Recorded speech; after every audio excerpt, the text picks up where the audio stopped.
I was hospitalized a couple of times. I lost like 35 pounds in 2 weeks.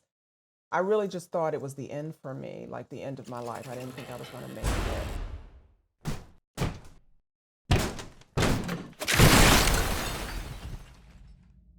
Once again, welcome back to Fails, Falls, and Fuck Ups, where we kick off by making a mistake just to prove to you that it's okay to do that, because there will be a lot of mistakes. And making her first mistake of the morning is and already Sharrarne Morton. You already... Sharrarne Morton. And just do you want to start over? No, I want to keep all of this just to show people Okay. exactly what is the theme of this show. Sharrarne, how are you doing this morning? I'm so good. Thank you for having me, Bruce. Thank you for agreeing to this for some unknown reason. And don't feel bad about my name. Everybody fucks it up, so. I feel more bad about my own name than I do anybody else's, so I don't feel bad about your name, Sharrarne. Oh, okay, great. For a quick rundown of people who might not know, Sharrarne is a host of Skin Deep and the Small Business Report. I used to be on the Small Business Report as well on SiriusXM Radio. Yes. So when she's not here, you can find her there, and you should. But we're going to get right into it. Sharrarne has had a long storied career on radio spanning over 20 years. She has her show Skin Deep, which covers issues of mental health, physical health, marital well-being, which, considering my other show, The Fittest Fat Kid You Know, I can relate to talking on those topics. But today, we're going to talk about the mistakes she's made along the way. So let's just get all nice and warm into this. Tell me about your big mistake. So I've had quite a few, as I'm certain most people have by the time they've reached my age or my position in terms of my professional life. So Now, yeah, I've been in TV and radio for over 20 years. What were you going to say, Bruce? I was going to say, now a mistake I'm not going to make is I'm not going to ask you your age, because I don't appreciate when people do that to me. Oh, I don't care. I'm 56. My God, you look spectacular. Thank you. Black don't crack. You've heard that, right? I know. It's true. But at any rate, I'd have to say one of my biggest mistakes occurred maybe about 15 years ago. Mm-hmm. And a friend of mine got me an interview for an on-air position on television, an on-air news position. And I was so excited, and I got there and I had to audition, with the current anchor. And he was not nice at all. And sometimes when you're younger, you tend to not be as patient or tactful as you are once you get older, because once you're older, you've learned a lot, you've gained all this wisdom. But at the time, I did not appreciate the way that he was speaking to me. And I actually got into an argument with this gentleman, which was crazy, right? I'm here to audition for my dream job. And, it could have just been a test. They probably were just testing me to see what kind of disposition that I had and if I could handle things under pressure. And I failed it miserably. No, needless to say, I never heard back from them. It was just a disaster. Did the argument happen technically on air while I was sitting during the interview? Yes. During the interview, they put me, next to the anchor at the anchor's desk. It wasn't on air or live, so there was no audience except for the employers who were judging me to determine whether I could be a co-anchor. But it was mid-audition. It was mid-audition. And I didn't get into it wasn't like a screaming match, but it was very obvious that I was angry and I wasn't having any of what he was saying. And it was just a mess. I look back now even and say, what was I thinking? So I think that's my biggest fuck up. What do you think you could have done to mentally prepare for that moment? I thought I was pretty mentally prepared, but I think I just wasn't thinking that they would test me in that way. So I probably could have prepared myself to be professional at all costs, which I thought I was. I've always been, but I've never been put through a test like that. And so I would say to anyone out there listening, if you're on a job interview, even if they say something that's horrible, you just have to keep your composure, be professional, leave, and then, file a complaint or whatever if you know you're not going to go work for this person. But it was just a mess. So Do you think what was the anchor, man or a woman? it was a man. Do you think the fact that you're a woman played a part in his testing you? He was going to test men differently from women. And so, because what he was saying was very condescending and it was pushing some buttons. And so, I just fell for it and it was just a big mistake. How often through your career, especially in the early part of your career, did you have to deal with, well, let's call it what it is, very pointed misogyny and just the absolute disrespect and disregard for yourself as a communicator, as a news anchor, Woman. woman?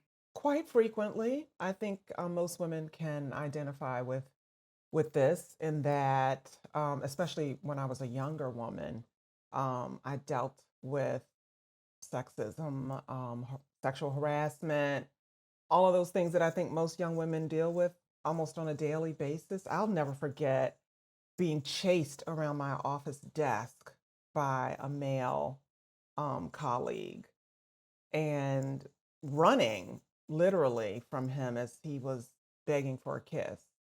And it was in the office. So, and I was just in my 20s and terrified and didn't know whether to tell. Was it just, I found out he was doing this to other women as well. I didn't know that at the time. I thought it was just me. But I did finally tell. But I was just so afraid I was going to lose my job, be blackballed, like so many women are when they tell. when you did tell, because I think this is a very important story, when you did tell, what was management's reaction?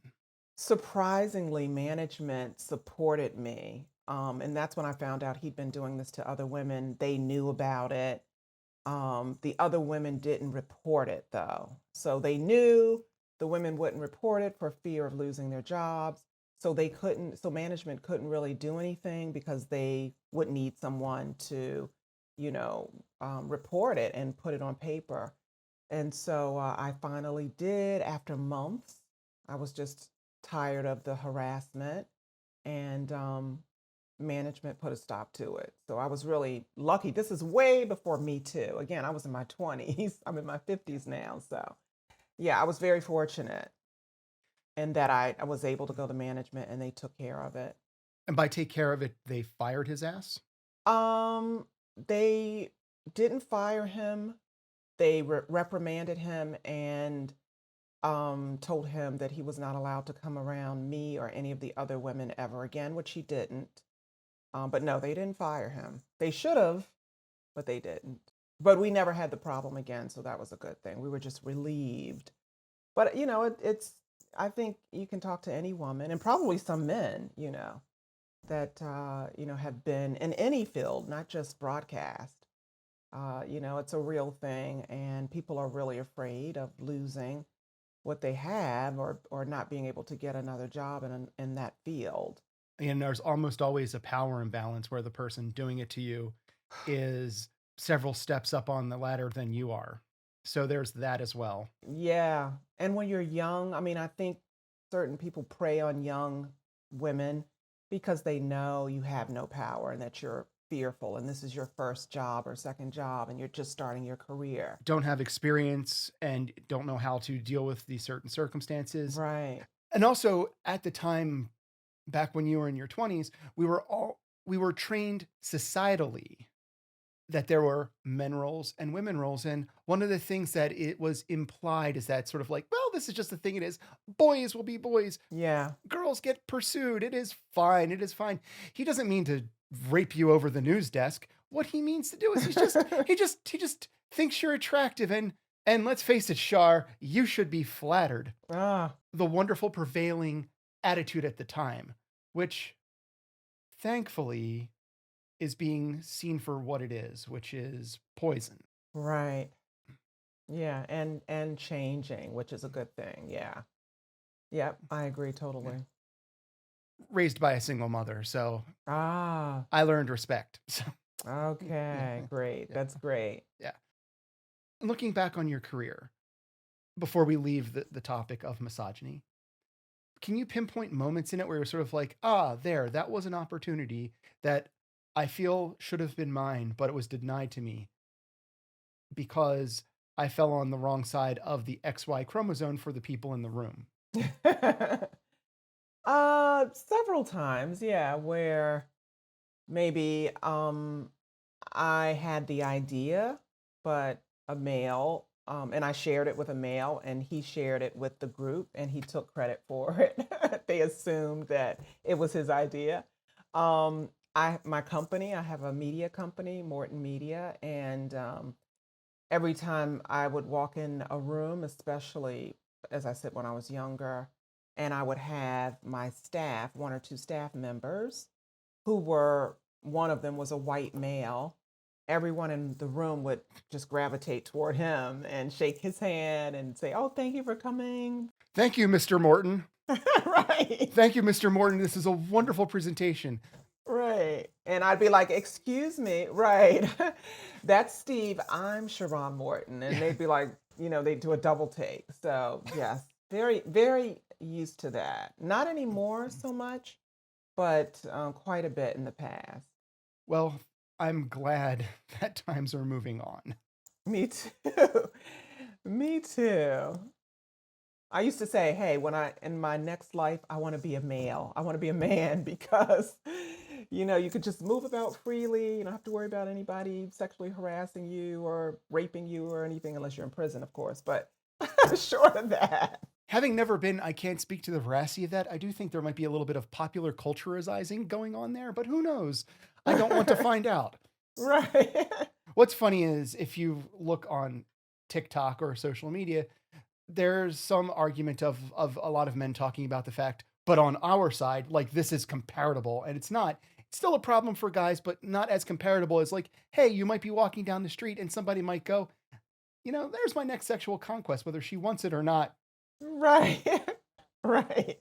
Yeah, you guys don't have to worry about that in most Don't have to instances. worry Yeah. about that in almost every instance. It's more like, Right. but we do have this thing where like, oh, we're not allowed to feel, where at least that's changing as well. But by far, in the realm of problems, not your life and your sexual well-being can be totally taken away from you at any moment by some person who just doesn't respect the fact that women are humans too.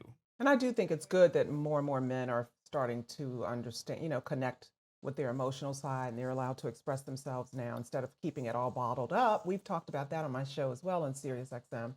And because that causes a lot of psychological and emotional issues and problems when you can't express yourself. So that's changing. Yeah, and it was looked down upon. I my father died when I was 8, and none of the males in my family took interest in me, so I didn't have an uncle or anyone to teach me. So I lacked male knowledge, which at the time when I was a teenager was incredibly frustrating. I didn't know how I was supposed to behave, but because of that, I came into my 20s and 30s not giving a flying fuck about, well, this is how a man would do it. This is how a man would feel about it. It's like when you talk to a woman, you talk to her like this. Why do I talk to a woman like that? Why don't I just talk to a woman like I would talk to anybody else? Right. But it's interesting to see because a lot of my friends, I have a friend who has a really fairly decent marriage, but when he talks to his wife, and his wife has been very good and very kind to me, he'll talk to her and he'll be like, women like to feel protected. I was like, maybe women don't like to be spoken about as if they were small creatures that needed to be penned in. My thought, I don't know. Well, I think we do want to feel protected by our spouses. Um, I think there's a difference between feeling protected and feeling like, you have to do what I say, you have to Mm. stay pregnant and stay in the kitchen. There's a big difference. So, aside from misogyny being a bit of a thorn in your side, which it is for almost every woman in almost any career, Almost every culture, everywhere around the world. But yeah, let's move on, like you said.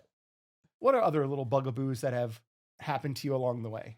I've been very fortunate in that I haven't had a tremendous amount of fails. I mean, I've had, several that have luckily allowed me to get up and, kind of brush myself off and keep going.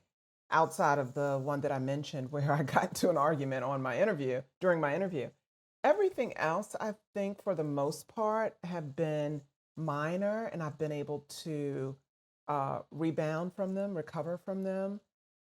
When these more minor fails were occurring in the moment, did they feel like defeats at the time, or did the rebound happen immediately, or did you need a moment to reflect? Did you have to find the silver lining? Yeah, a couple of them, I was able to jump right back up. But yeah, there were a couple that, I had to sit back and think about it and recover and figure out what I'm going to do or what I was going to do. One in particular, and I think I might have mentioned this in Clubhouse. You and I were on Clubhouse a Hmm. couple of weeks ago. And I mentioned that in early 2020, I caught a really bad case of COVID. And I had just opened a second business a couple of months before then, in 2019. Late 2019, I just started a new business, and early 2020, I caught COVID. And this was way before they had vaccines or anything. No one knew what was going on or what to do. Perfect time for your health to just go through the floor. Yeah. And I was hospitalized a couple of times. I lost like 35 pounds in 2 weeks. I really just thought it was the end for me, like the end of my life. I didn't think I was going to make it. So much so that I read my will to my adult children, because I just didn't think I was going to make it through the week. I was in such bad shape. And I had to temporarily suspend both of my businesses, the one that I had just started and Morton Media that I've had for over a dozen years, because I wasn't thinking about surviving business. I was thinking about surviving life, right? Right. And so, The important things. right, you really do understand what's important when you think you're not going to make it, when you think you're going to die. You really understand what certain things mean, like, oh, designer shoes. I never even thought about that. I never thought about money. I never thought about anything while I was dying, right? Except to live, right? I thought about my children, my husband, and life. And when you come out of it, like I was so blessed to do, that's what it kind of opened my eyes. So I had to shut down my businesses. And when I recovered from COVID, I just felt like a failure, on one hand, in terms of business, but I felt like a winner when it came to surviving what life throws at you sometimes. The important win. Yeah, the important win. But it took me quite some time to try to recover, and I ended up having to go back and temporarily suspend that business as well, and I haven't reopened it because it was like 8 months before I fully recovered, and it just even the manufacturer that I was working with, they went out of business, so I didn't even have a manufacturer anymore. Was this your beauty line? This was my beauty line, yeah. I'd gotten a couple of contracts, and with stores abroad, and those stores went out of business because of COVID. So it had some long-reaching financial effects for me.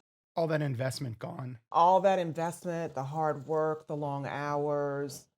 But you know what? I wasn't lamenting, but so much because I was just happy to be alive. If I died, those things would have been gone anyway, right? So I was like, you know what? You can always restart this thing when you get on your feet. It's just a blessing to be on your feet. So yeah, that was a fail in one way, but I think a win in the most important way. Have you had long-term side effects from the COVID? Yeah, I did. As a matter of fact, like I said, it took about 8 months for me to get back to almost 100%. But yeah, COVID did a number on my liver. I've never had any Ooh. issues with my liver. When I went to the hospital, they thought I was an alcoholic because the numbers reflected that. That's what COVID did. And it also affected my thyroid. And I just a month ago got a clean bill of health. No, not a month ago, 3 months ago, a clean bill of health on my thyroid. It attacked my thyroid in 2020, and it wasn't until the end of 2021 that my thyroid is much better. But you can see it. You can see my thyroid right here. It shouldn't be protruding like that. But COVID just, it affected everybody differently, and It enlarged it. Did yeah, it also yep. destroy it destroyed its function? It did. It was going up and down, up and down. It was a mess. One moment I was I had hypothyroidism. The next moment I had hyperthyroidism.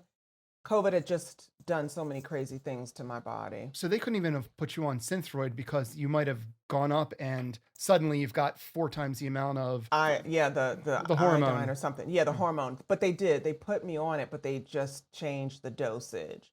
And then they would keep me on it for like 2 months and then take me off, and then put me on and then take me off. Was it like an energy roller coaster? When it was up, you were running around like crazy, and then when it was down, you were drained?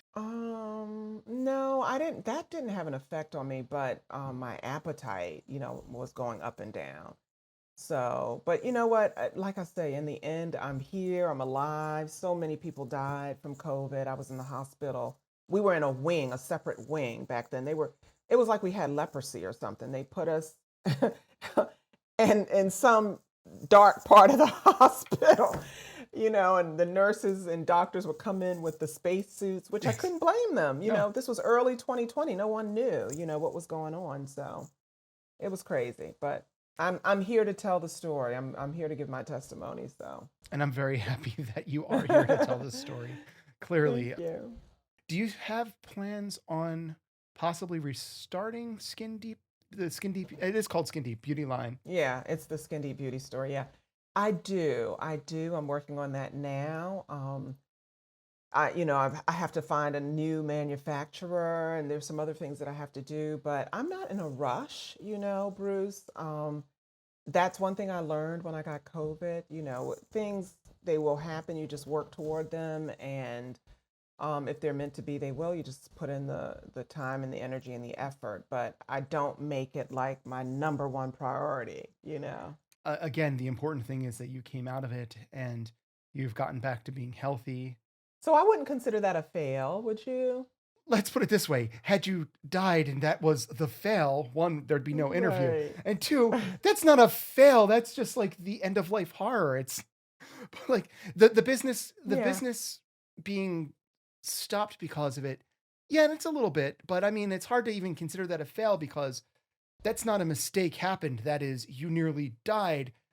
And when you're nearly dying, having the energy to put together your beauty line. Yeah.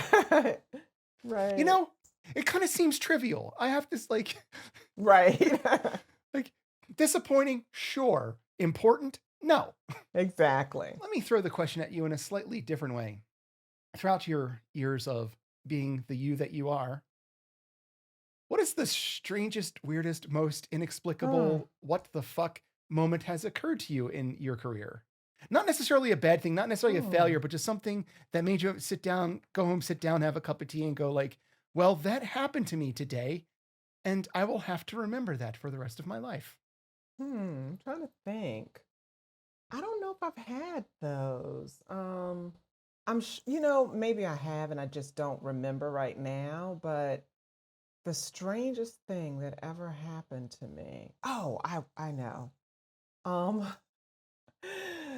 okay, so I got an invitation to the White House when President Obama was in office, and I was invited by this wonderful tech company, BDPA. And I didn't know I was supposed to stay with them while I was there in the White House. So I'm in the White House, and it was a technology day at the White House, and they were highlighting small businesses that were invested in tech. And I just thought I could just roam around, right? The White House. The Oval Office is right there. You just go look around. It's fine. Right. So I was in the gold room taking pictures and video. I went to they had all these different color rooms. The blue room, I'm walking around. And this agent I guess he was Secret Service, came up to me and he said, "Ma'am, who are you? What are you doing up here?" And I said, "Oh, I was invited for the tech day." He says, "No, you're supposed to be downstairs with press."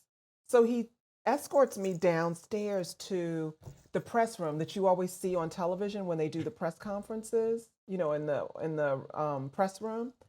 And I am amazed, right? Because Mhm. I am a press person, but I wasn't there as press that day. But I'm like, oh my God, this is what I see on television all the time. This is amazing. I'm in the room, right? so I'm in the um, room. I'm in there. There's some other reporters in there, and they're just milling around and sitting down and taking notes. And I'm looking all around in amazement. And this reporter noticed how amazed I was. He says, "Oh, you want to go up to the podium? I'll take a picture of you." I was like, I'm looking around me. He's like, "Yeah, go on up to the podium. Let me have your phone. I'll take a picture." I'm posing. Suddenly it's like Penn and Teller in Vegas where you can go up on the stage and just look at their props. It's like, yeah, go up at the podium. I go up to the podium. I'm posing like, hey, I'm a news person here at the White House.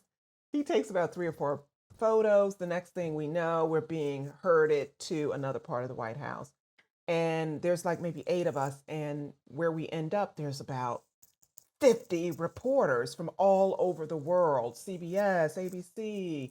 They have their cameras. We're shoved into the mix with these reporters. And I'm in heaven, right?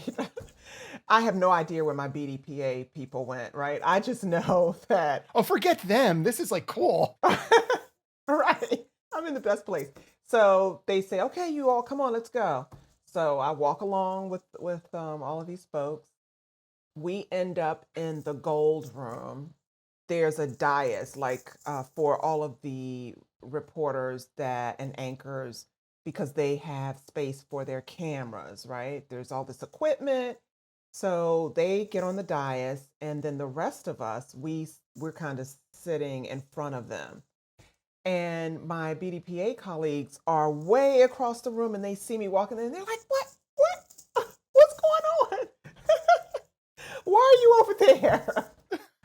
And then out walks President Obama and he says his speech. And I'm like, oh my God, this is surreal. And then when he's done, somebody says, "President Obama, it's your birthday. We're going to sing happy birthday to you." We sing happy birthday to the president. I'm pinching myself. Okay. I'm pinching myself. This can't be real. And, at the last stanza, "Happy birthday, Mr. President. Happy birthday to you." It's just incredible. It's just amazing. He waves to all of us, he leaves, and I practically faint because I can't believe this has all happened to me. And I finally get over to my colleagues who I was supposed to be with from the start. And that so, was how I accidentally crashed the presidential press junket on his birthday. right. I mean, I still think about it. I've told my kids a million times. They're like, "We know, Mom." And they finish the story for me. I'm happy that I gave birth to you, however, the best day of my life. I have tons of pictures, for anybody that doesn't believe me, I have tons of pictures from that day. So it was amazing. In closing, I'm going to ask you one last question, and which is this. What bit of advice would you give to somebody coming into I, any field for something they should do, and a piece of advice you would give them for something that they shouldn't do? Well, what I would do, or something that you should do, is always, always have a network, make friends, know people, know decision makers. It really, truly is who you know and who knows you. I think I've only ever had to interview for a job twice in my life. All of the other opportunities came because someone knew me and felt that I was capable of doing the job. And so it's really important to know people and establish relationships and to have a mentor, somebody who's been down the road already and they can help you to navigate, you know, those landmines that you're going to step on occasionally in life and in business. And so I've been fortunate enough to have some wonderful people that have created or have presented or have shared fantastic ideas and opportunities with me. And I've had mentors, some young, some older, some my age. Some are friends, some are just acquaintances, but they have all helped me to navigate the road. And believe me, no matter how old you get, like there's always room for improvement. I may be 56, but I'm always open to learning. I'm always open to, um, someone sharing information and showing me the way or saying, hey, this is a better way, Sharrarne. I'm open to that. I will never say I'm old enough to know the answers. I'm an expert. I'm perfect. So that's what I would do. What I wouldn't do is burn bridges. I've done that one time. I learned a terrible lesson. I should have told you that earlier. I totally forgot. It just came to mind. But I burned a bridge almost 30 years ago, and to this day, I still suffer repercussions as a result of it. Oh, please share that because that sounds like an incredibly valuable thing. Yeah, I can't share that story, but I will say that it's important that people not burn bridges, even if they don't like someone or they don't get along with someone. Just walk away, but don't burn that bridge. You never know who that person knows. And this person whose bridge I burned, they knew so many people, and that impacted me. And so that's what I would say. Well, thank you for that. And then in closing, plug yourself. Okay. Well, I'm Sharrarne Morton, and I have a show on SiriusXM Radio called Skin Deep. It's all about your mental, physical, and financial health and wellness. We have a plethora of guests on that cover all kinds of topics. I also help and teach people how to get on SiriusXM Radio or co-host with me. I have a coaching program. So if you want, you can go to SharronMorton.com. Hopefully, Bruce will have my website up with the proper spelling of my name because there's so many crazy letters. Her name has 18 letters. It's amazing. But yeah, absolutely. I'll be throwing all the things you want into show notes so that when this does come out, it'll be there. Thank you, Bruce. Yeah, thank you. So that's pretty much it. It's I love what I do. That's another thing. Love what you do. Life is short, as I've learned the hard way. So you have to do what you love. Well, there you have it. She is the innovator of information. She puts the forward in forward thinking. She is the killer queen at the center of her own social media castle. And you can find her on SiriusXM channel 141, HUR Voices, or wherever else you find your podcasting consumables. Was there some question I should have asked this learned woman? If so, let me know in the comments. As always, follow me on any social media you can. And speaking of failures, join me next week where we get to find out what it's like to lose an Emmy with my pal, Barry Coughing. But I was singing 3 hours a night and tearing up my voice, and I'd get in there on Monday, could barely talk. And they basically said, we're going to, you're our most promising freshman, but if you don't quit all the rocking and the rolling, we're going to take your scholarship.